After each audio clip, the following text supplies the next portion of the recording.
Good afternoon. Thank you so much for staying with 95.1 Nigeria Info. How's your day going? How is the month starting off? Awesome. Fantastic.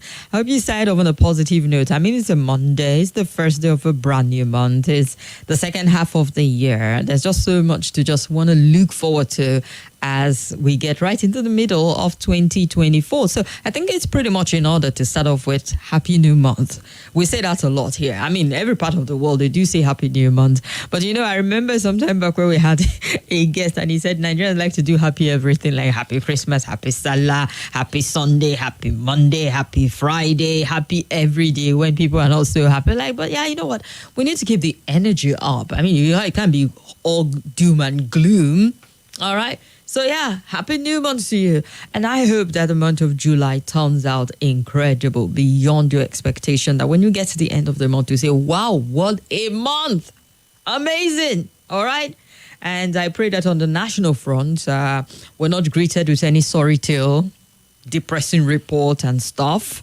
And hope that it is a cherry month where we'll have more positive stories in the news to all of the very depressing, mind-blowing, in the mind-blowing, negative, mind-blowing way that we've had in the news. So yeah, Happy New Month once again. And welcome to the Monday edition of Hard Facts. My name is Kimberly Wachku. Call me Kim. The Oracle, the Digital Oracle, OTF, the fellow Chanya One, Madam Speaker, and I will say yes to them all. I'll be here till 7 p.m. on Hard Facts today. And in keeping with tradition, we're going to start off with the stories, driving conversation, some of the big stories we're talking about. And then we'll get into something that it's quite interesting about an helicopter that was sold. We're going to play a bit of that as we delve into more conversation on the show. And if you're watching on YouTube and Facebook at Nigeria Info Abuja, you see Daniel seated by my side. He's not a guest, he's an intern, but he'll be tagging along on the roundtable. How are you? I'm fine, ma. Yeah, delighted to have you here. Our fingers are crossed. We're still waiting for Barrister Frank Tete of KESA, the executive director of KESA. He will be our guest on the roundtable as we look at some of the big stories. I've not been able to get a hold of him, even though we spoke hours back and confirmed that indeed he will be here. But for some reason, his phone is not tuned on. I hope he's on his way here. But if it's not, we'll just get started. Whenever he gets here, we'll get to the stories with him. And I am sure that a lot of us are a little shocked about the bombing, the suicide bombing that took place in Borno State. You know, at one point I thought that's behind us. The days of suicide bomber strapping up bombs on them or using female were way behind us. I mean, I think by the second half of Buhari's administration, there was no such report in the news to the best of my knowledge. So it was a bit of a shocker when this broke, that some suicide bombers attacked both a wedding and a funeral and caused the deaths of 18 people, according to reports. The death toll from the suicide bombing in the Goza area of Borno has increased to 18, an official had said, and it's reported that multiple explosions allegedly detonated by female suicide bombers suspected to be members of Boko Haram terrorist group. The police initially said 6 people were killed in the attack. However, we're getting update from the Borno State Emergency Management Agency confirming 18 deaths so far and several others injured. The DG of Borno State, Sema Bakido Saidu, said in his report contained that the 18 were both male, female, and children, sadly. And added that the first blast by the suicide bomber took place at a wedding ceremony, while the second blast occurred at the funeral service of victims when another female suicide bomber rushed into the congregation there. And that 19 persons were injured. The injured have been conveyed to Maiduguri in 4 ambulances. 23 others are waiting for military escort in the Medical Regimental Service Clinic. I am now coordinating for a chopper tonight. I've mobilized emergency drugs to complement the shortage of drug in Goza. That's what they said as at yesterday. And the degree of the injury ranged from abdominal rupture,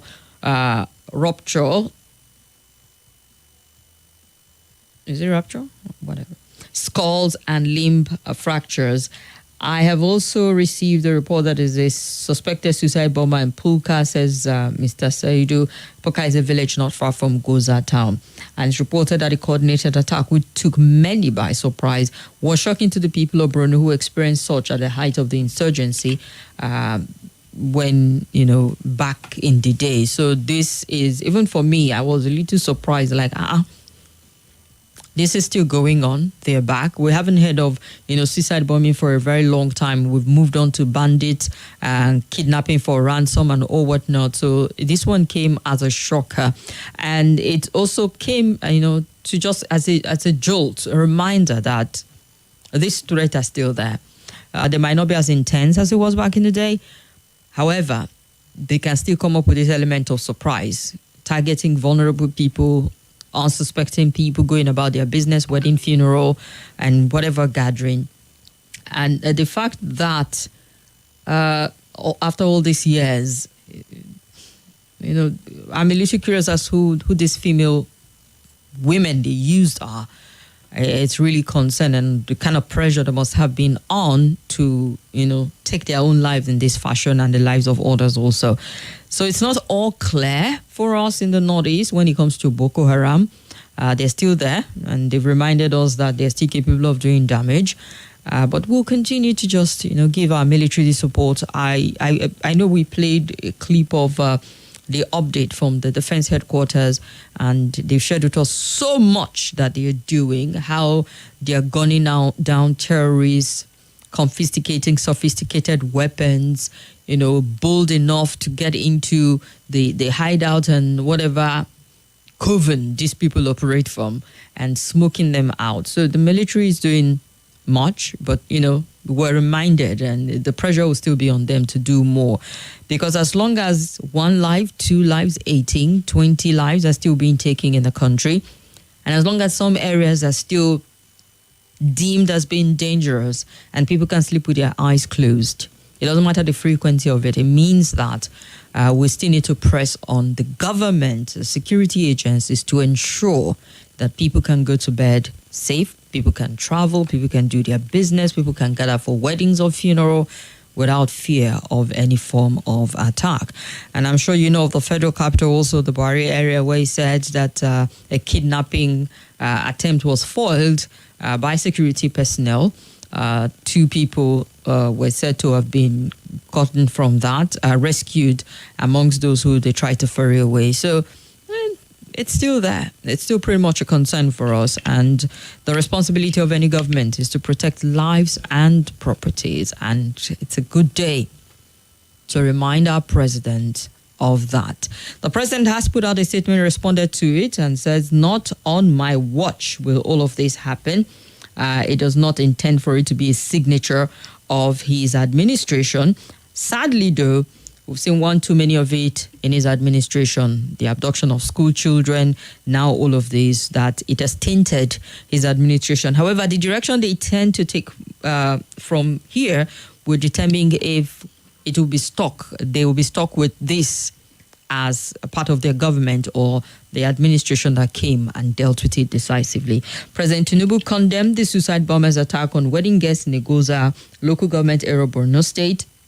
And in a statement on Sunday, Anjorin Gilali, presidential spokesperson, said Tinubu described the attack as desperate act of terror and a clear manifestation of the pressure mounted against terrorists and the success achieved in degrading their capacity to launch offensive. The president declared that the purveyors of wanton violence should have a second encounter with justice, and these cowards attacker only but, or this cowardly attack, I beg your pardon, only but an isolated episode, as the government will not allow the nation to slither into an era of fear, tears, sorrow, and blood, the statement reads. And the president stated that his administration is taking necessary measure to secure citizens, emphasizing that effort will be redoubled to ensure that those who trouble the country, dispatching precious life and disrupting law and order, are completely removed. And he went on to condole with the victims of the attack, the families of the deceased, as well as the government and people of Borno State.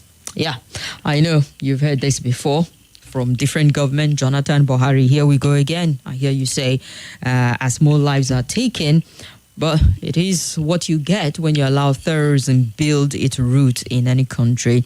The minute you allow them establish, it will take a while. Even the Sultan of Sokoto reminded us a couple of days back that it took about a decade to rid ourselves of this. I remember sometime back, it was the army chief who was saying about 20 years, and people were outraged. How dare you say 20 years? No, we should be able to do it faster. But let's go on a break quickly. Welcome back to your number one talk, news, and sports station. This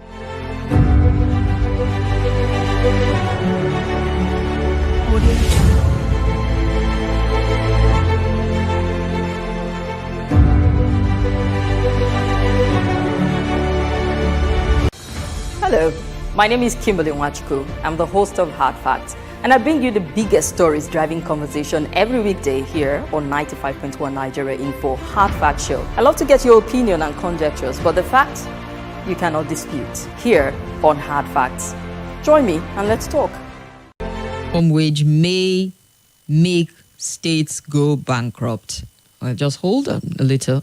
I know just before you start to roll your eyes and say, here we go again. That's what the states are saying at this point in time. The Federal Executive Council at its meeting last Tuesday stepped down a memorandum on the report of the Tripartite Committee on the new minimum wage to allow for more consultation amongst the federal and state government on one part, and the private sector and labor union on the other part. Last Thursday, the president met with the governors at the National Economic Council meeting chaired by Vice President Kashim Shettima, I beg your pardon. The meeting, which was expected to deliberate on the minimum wage, was, however, silent on whether or not it considered the issue. And last Thursday also, the Southern Governors Forum released a communique of its meeting held in Abeokuta, Ogun State, with the governors asking that each state should negotiate minimum wage with its workforce. So states will say, this is what we have, this is what we can do. Let's have a conversation with our workforce and determine what our minimum wage will be. Meanwhile, what the provision is that the federal government send what should be considered the barest minimum, and then state at liberty to play within that field. Either you maintain the barest minimum or you can pay a little above it. It depends on your IGR and the wealth of the state. But now, some state, and looking at it from the Southern Governors Forum perspective, are saying the federal government kind of like should not determine the minimum wage for them, that the state should be able to interface with the union in the state and determine what it is. And your guess is as good as mine. There is no way.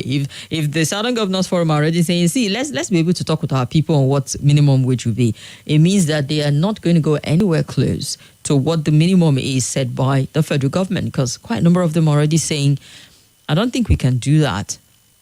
It will be too much burden on the state resources and purse if we have to pay what is being put out there, even if it's 60, and the federal government has committed to labor that they're going to do a little above or do above 60,000. So if we're talking 62 or 80,000 or 100, some states are saying, no, we should be able to talk with our people. It's not realistic at all.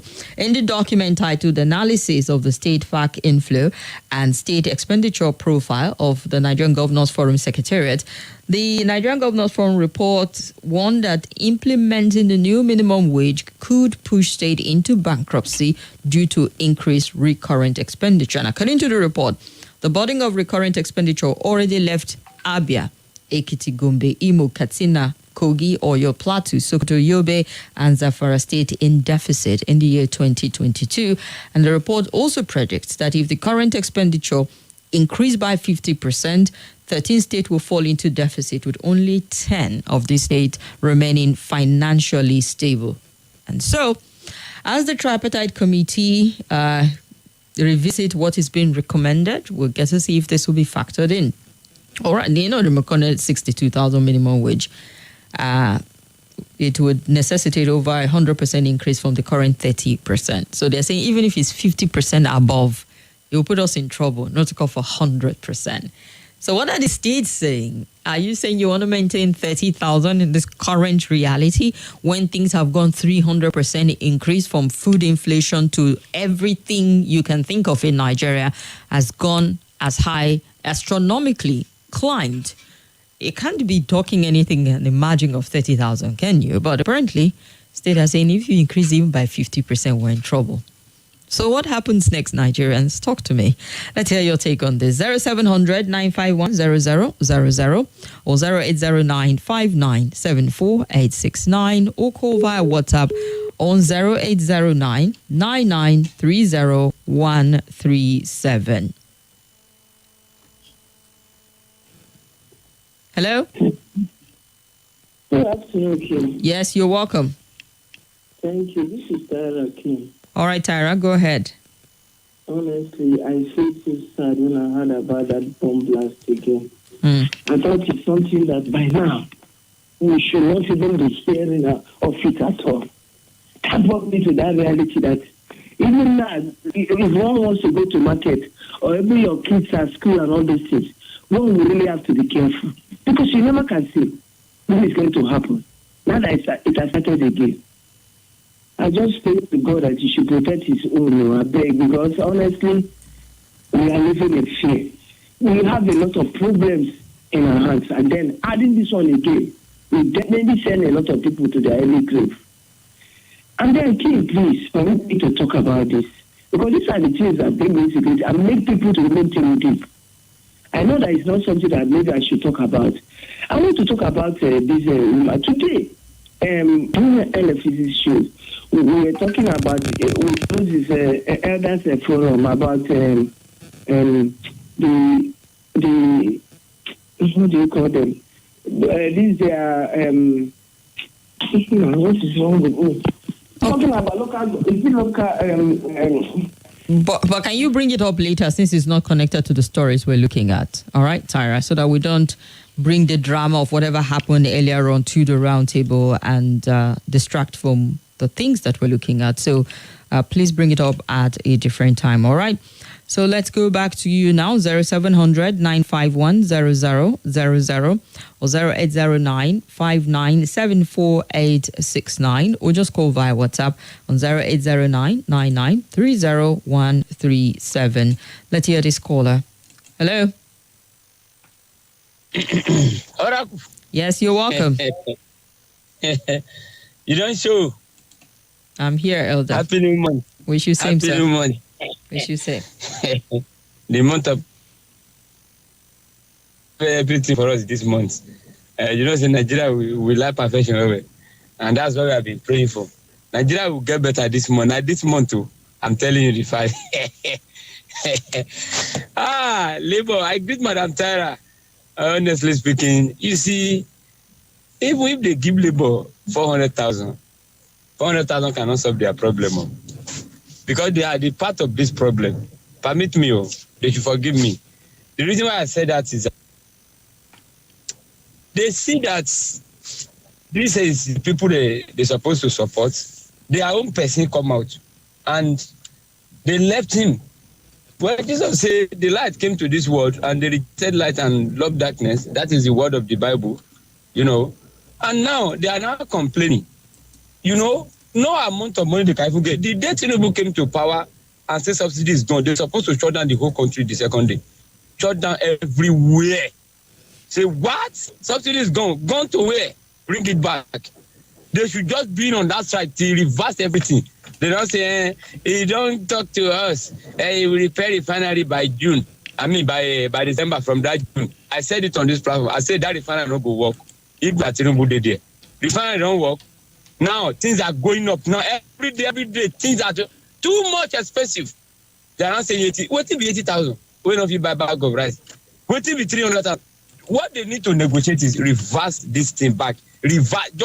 Go back. Just go back to where you made this country. You cannot move the country forward. That is what they're supposed to be fighting for.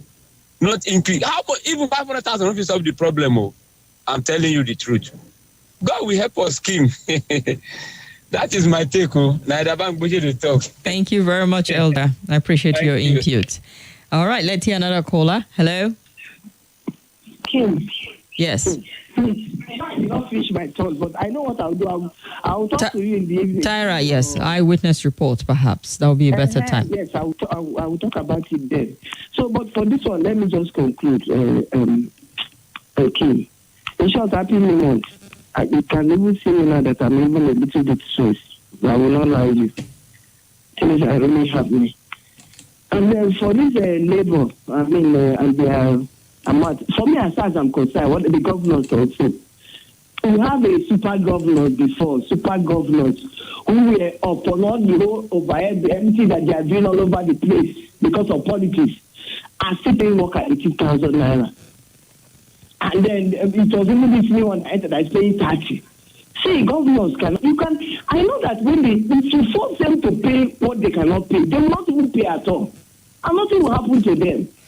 This is a country where nobody speaks. This is a country where we see white, you say it's black. This is a country where nobody moves. So they are free to do what they like. You see, I don't envy workers. I don't work with government. I've never eaten their money before. But I'm saying that what Elder Wamdoshi said now is the truth. If when this man said subsidy is gone, and everybody come and shut this country down the way this president shut it down when Goodluck was there, believe you me, they would have rescinded that decision and go back to it. And we will not be in this hell of problem that we are right now. In a situation whereby they are going to go later and to say palliative and all those things, to give to their cronies and all those things, and then to not touch anybody. Do something that will touch everybody. A policy that you are supposed to create is the one that will touch everybody, so that everybody will be happy. So all these ones that they are going up and down, they know what they are doing. The next thing now, they will share money. They will share things back on side, and it will touch those who they want to touch, and it will not touch others. If in my community it doesn't touch anybody, if in my my village, nobody tells me that they're getting anything, how would I not believe them? All right, Tara. The people should just go and relax. Whatever they see, let them take. No, I'm not blaming anybody for voting anybody, because we see before we do them. Thank you very much, Tyra. Let's make way for others to make their thoughts known also. It's no-brainer. Those female suicide bombers are perhaps the radicalized remaining Chibok girls. Well, let's not start to assume the worst here. Who knows what could be our very own Shuaibu Leah that Selassie has been very vocal about. It's crystal clear that government has failed the people in rescuing the innocent girls after these donkey years. As it is, we're in God's hands and no more other hands, quite frankly. Safety is for all God's legs. All right, then. Talking about Chibok girls, a documentary, a special report I worked on is debuting today by 5:30 to 6 p.m. Where we're still waiting for our girls, looking at Bring Back Our Girls protest policy. So you want to stay close to your radio from 5:30 as it debuts. It's a report done in partnership with the Wole Soyinka Center for Investigative Journalism. Hello. Hello, Mr. Kim. Yes, you're welcome. Yes, Mr. Ojo. Mr. Ojo, good to hear from you. Thank you. But we don't finish everything. So, if they could have worked on fuel, it's not this minimum wage. Because even the people that they are doing hard work, they will enter vehicle. We are still paid the same money. And who is giving us? We are working it with our strength. So that is what they could have worked with. So what they are doing now is nonsense. Thank you. All right. Thank you very much. Still the roundtable, and we'll take more from you if you're just tuning in. We started off with the pressing report a bit about the suicide bombing that took place in Borno State over the weekend, where two female suiciders struck during a funeral and a wedding. And so far, according to SEMA in Borno State, 18 lives have been lost and several people injured, all in the hospital receiving one degree of treatment or the other. And, the worry for a lot of Nigerians, we thought that was behind us, but only to find out that it's still happening, can happen. The president is talking tough, as usual, like quite a number of other presidents, and said they will be met with justice. And let's see what that translates to, if it's just mere rhetorics and just political speak, or we are going to see something more decisive come out of it. And let's hope that it's not a beginning again of this sort of attack, because I remember how horrendous it used to be back in the day when we have the frequency of, suicide bombing happening everywhere, and there we start to search bags. You can't even go into church with your handbag if it's not a purse. They will search you. They will tell you keep your bag somewhere. You can't go into government building, offices, market at the height of it. You could barely walk into some market without you being frisked and told to keep your big bag outside because of the fear of suicide bombing. I remember in the height of it also, conversation about how people should be dressed. You can't wear covered clothes because most of the women then who were used as suicide bombers had this covering. which a good number of people wear for religious reason, the hijab and all of that. But, we say having a conversation, should we temporarily, because Chad did it, or because of how it was handled back then. So it's a nightmare that I don't want to revisit. And let's hope that we're able to check this so that we don't see this happening over and over again. I think that's the prayer for a lot of people at this point in time. So let's get this caller. Hello. Good afternoon, Kim. Good afternoon. You're welcome. Can you hear me loud and clear? Crystal clear, sir. Welcome to the show. Yeah. My name is Uncle Tom. I'm calling from Lugbe. We're listening.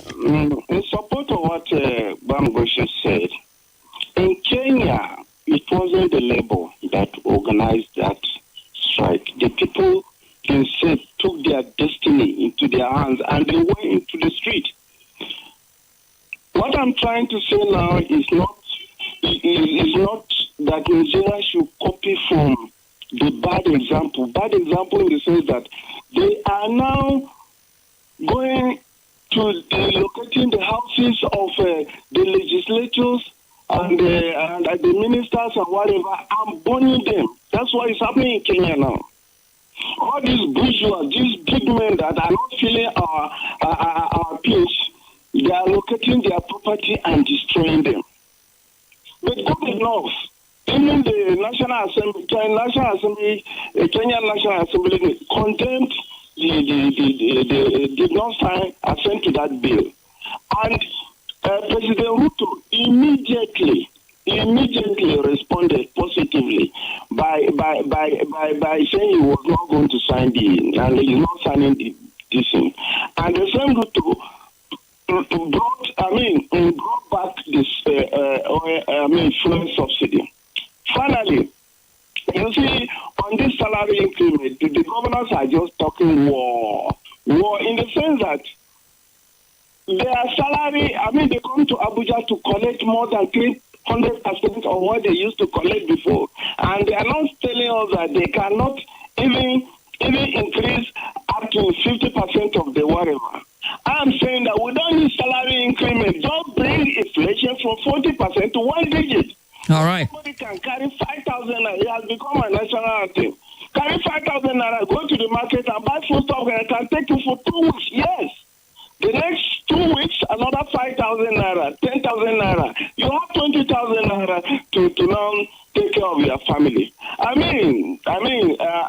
The insensitivity on the part of the government is becoming appalling. It shouldn't happen at all. We're not saying that the Kenya example should be what we copy, but the chain reaction, if we further delays not actually bringing the fuel subsidy back to the extent that you can take 2,000, 3,000 and fill your tank, and I can take 5,000 and go to the market and feed myself for 2 weeks.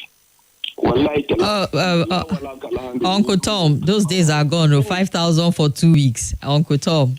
It will take a miracle to get back there. It's a little. Wait. I come from the state where food basket of the nation. 500 naira meat. How much was a chicken again? 1,500. You buy chicken now. All right, Uncle Tom. Thank you very much. I bet a lot of people would reflect and say, when Nigeria was Nigeria. But even at that time, people were complaining it was rough. While we're talking, I guess, what's his way in? I have with me the Executive Director of KESA, Barrister Tete, with me in the studio. Good afternoon and welcome. Thank you, Kim. My very, very, very deep apologies. Something I had an emergency. But there's no way. I did everything I could to make it on time, but I lost 30 minutes. I'm very sorry. All right. I even told the people at one point, maybe Barrister Tete is not coming. I can't even reach him by telephone.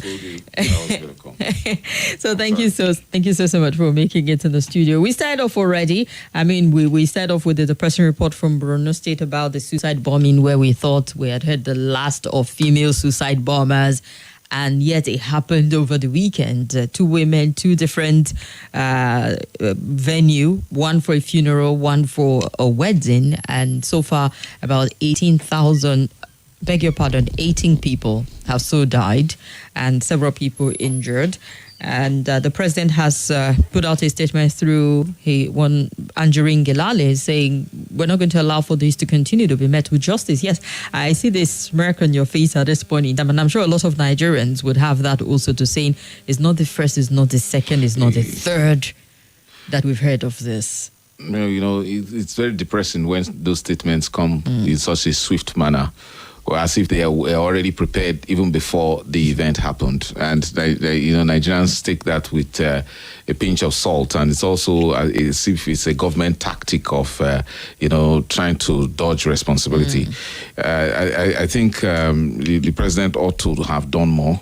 In the sense that by holding accountable the people who are supposed to prevent this, because we always talk about police and the various security agencies as if they are supposed to be only responsive. They are supposed to prevent it. A lot of money is being spent in defense. If you look at it, the budget, it usually it's usually the largest share of the annual budget. It goes to defense. And should a government exist other than providing security? So at all levels, the president ought to be able to express, serious disappointment at his own personnel that are actually failing to protect Nigerians first.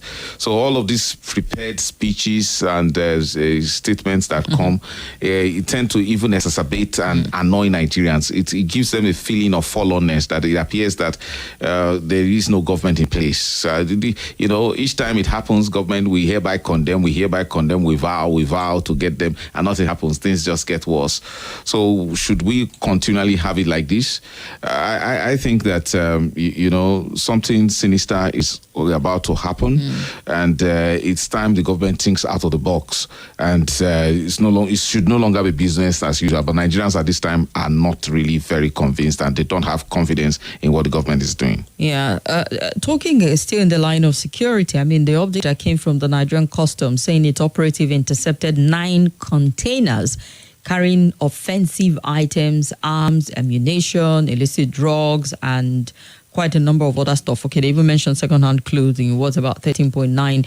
The Comptroller General said on Monday, while addressing journalists on a port in Rivers State, but the fact that we have arms and ammunitions coming in, and you start to really wonder, who are the people bringing them in that we've not been able to smoke out?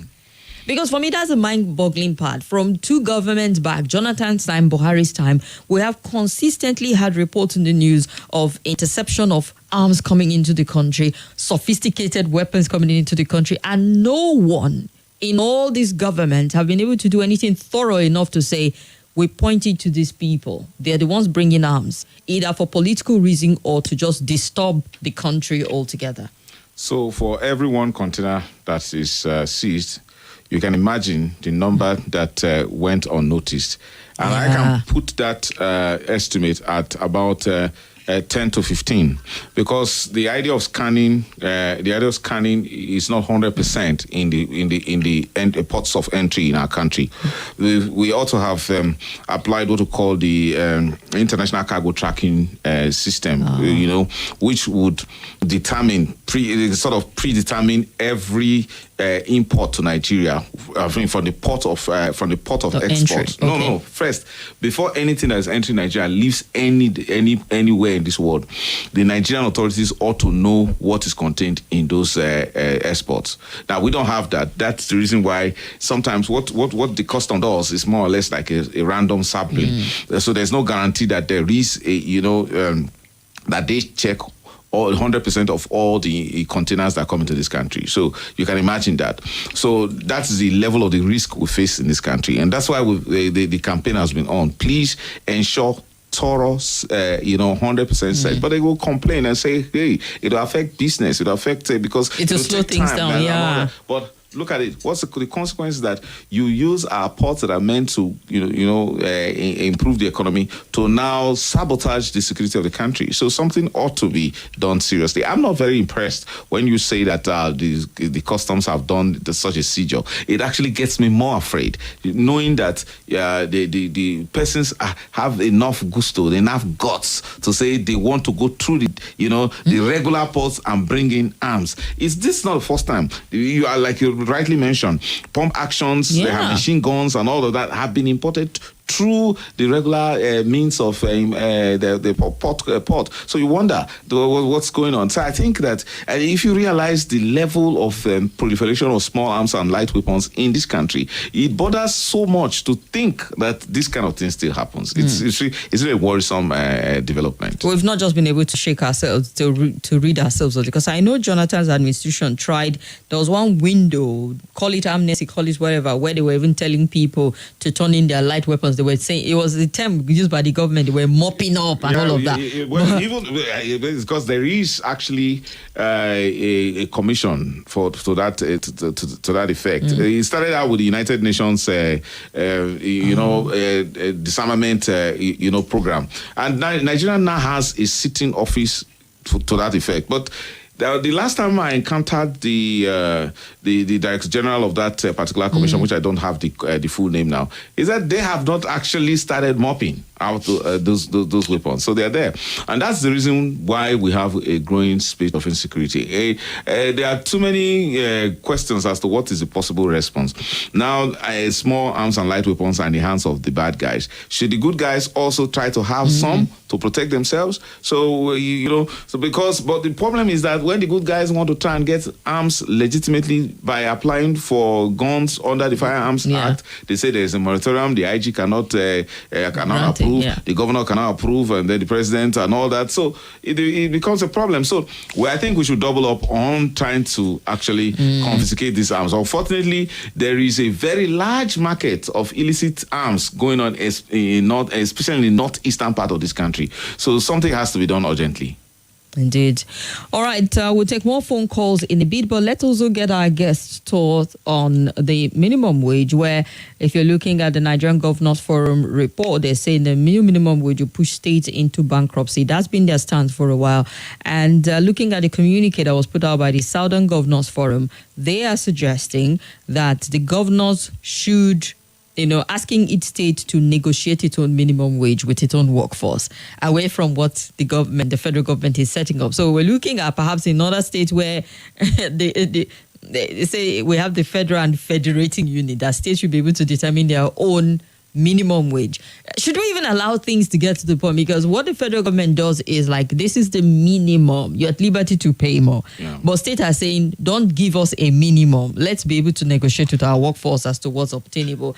Is it a very practical approach to it? What's practical is what you said, that there is a minimum wage which is the baseline to which there can be increase. Unfortunately, there is an unfortunate reality we are not considering. That is, which is, public sector employment in this country is looked upon as a form of social security mechanism, in the sense that since Nigerian government doesn't have a welfare system and a functional social security system where it pays the aged money, or it pays the weak or maybe disabled money to survive, or those who are retired and all that, you in order to be able to spread the national resources in a legitimate manner, you just have a bloated bloated workforce in the various states.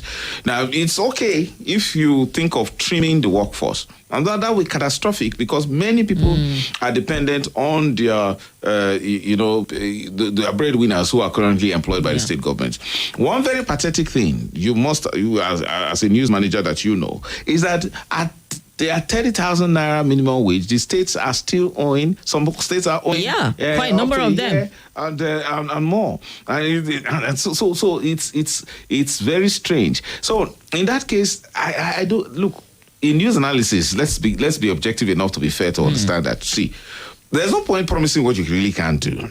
So I think it's realistic. There are those state government without the Minimum Wage Act, because considering that labor is on the exclusive list, it has to be determined by the federal government. But without the Minimum Wage Act, those state government has approved the amount of 70,000 naira, which is 40,000 naira above the minimum wage. Expectedly, if there is a new national minimum wage, the calculations will be done. Then even those states can increase, but nothing below. However, there's the previous minimum wage is applicable to only employers that have a minimum of 50 employees. So there shouldn't really be a cause for alarm, for those in the private sector. However, there is, let us acknowledge. Is it 50 or 20? 50. The previous one. Oh, the previous one. Now, interestingly, states, let's give this concession to states that, please, if there's no point promising what you really cannot do.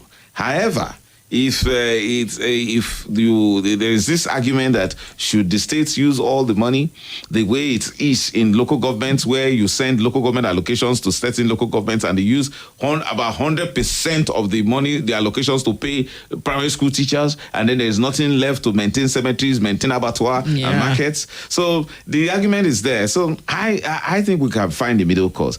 I hate this argument because it looks as if one does not care about the fact that inflation takes away whatever kind of increase, but they also, talk about right-sizing the number of persons that the government should employ. If they do that, that will be terrible. However, I think that a state, like my home state, Delta State, there is no reason why it cannot, a very rich state like that, cannot pay its civil servants or its employees not less than 300,000 naira as minimum wage. I mean it, yes. 300,000 naira, that's quite interesting. And that also includes states like River State, because I'm telling you, as a matter of fact, that some of these governors in this oil-producing state, given the extra monies that come because of the 13% derivation fund, even though I quarrel with that, because it shouldn't be that small. It could be, the constituency not less than 13%. They have a lot of money, and that when Wike was governor, you saw what he did in River State because of the access to funds that he had because of an oil-producing state. So oil-producing states should lead the way, and I recommend the Delta State to pay not less than 300,000 naira to its employees as minimum wage. All right, but the federal government, they should stand by. Your take is the federal government still sets the minimum. Of course, no, it's a constitutional issue. Yeah, it is constitutional, but these states the governors could twist. The fact that the governor, look, we are not here to just condemn everything.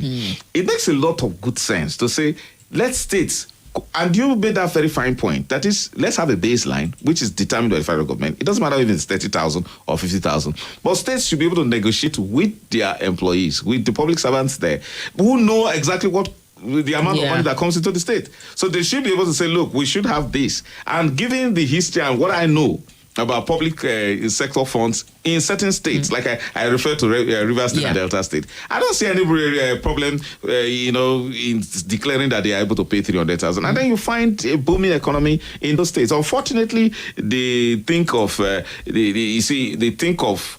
political settlements with money, and there are better ways to do that. You can, grow your economy when you put more money in the hands of public servants. Indeed. All right. If Edo State can pay 70,000, 60% of our states can pay too. I want to believe the governors are not sincere. Same governors that say they can't pay are building airports, hiring 100 aides and building new government houses.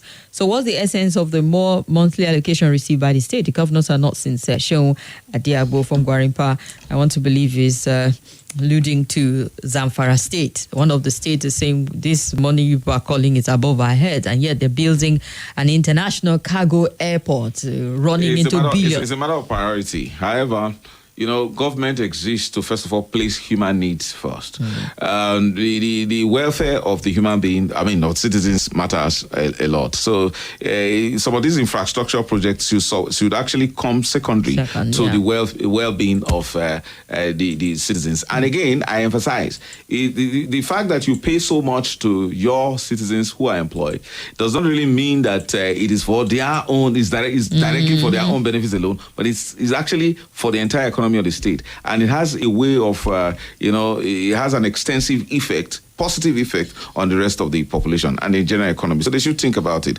But when you contract, because the whole essence, the idea of public corruption, you see, most times stems from the fact that public servants are actually underpaid. So there is a way we can actually pay them, not beyond living wage, practical, meaningful, and realistic wage, commensurate with the value that they put in and the resources that the state has. Indeed. And there is no reason why certain states cannot pay, in my own calculation, in the work that I do as the executive director of Citizens Advocate for Social and Economic Rights, certain states that I know, Delta State can pay 300,000 naira. All right, then. You repeated Delta so much. I bet if the governor was listening, he'd be shaking in his boots now. No, because I actually want him to do that. Yes. Indeed. Let's go for a very quick break. Joy is seated for the news, and we'll be back with the roundtable. Stay with us. This is Nigeria Info News.